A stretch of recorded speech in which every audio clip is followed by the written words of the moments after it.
Hello, my name is Greg Cesario, and welcome back to week 16 of the weekly Job Commander edition of Veterans Corner.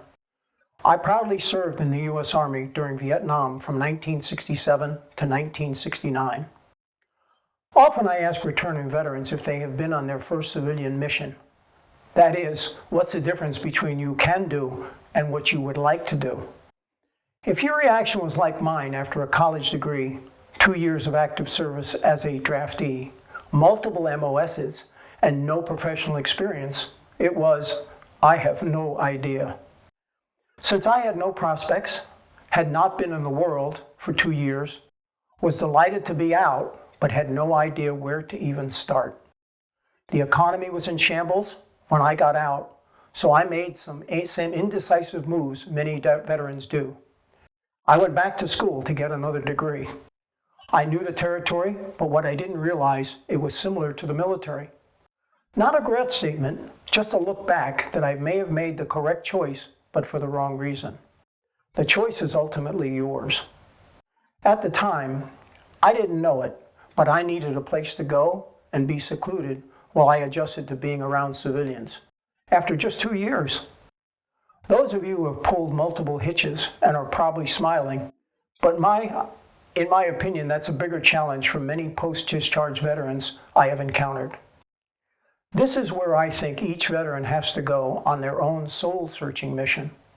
Single, married, or with a family, it just isn't as easy as learning your last MOS. The comfort of your surroundings may have a great deal to do with adaptability as you go through the process of reinventing yourself in a long time. But maybe this is your first time. Perhaps it's frightening, but not insurmountable. Let's put compensation aside and return to my original query. Can do versus like to do. This is the implied difference between a vocation and an avocation. Some suggestions are, use a psych test on JobCommander.com and take at it at different intervals during post-discharge to determine if your preferences have changed. If you are enrolled in school or seek out a guidance counselor for input, above all, stay active in areas of pursuit you have always had an interest. Ask for and seek out veterans who have bridged through civilian life. Veteran resources abound. Learn how to use them.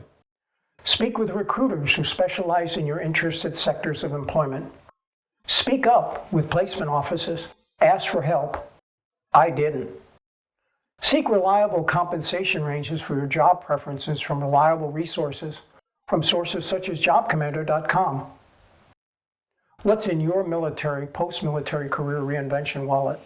Stay motivated, and I'll see you next week.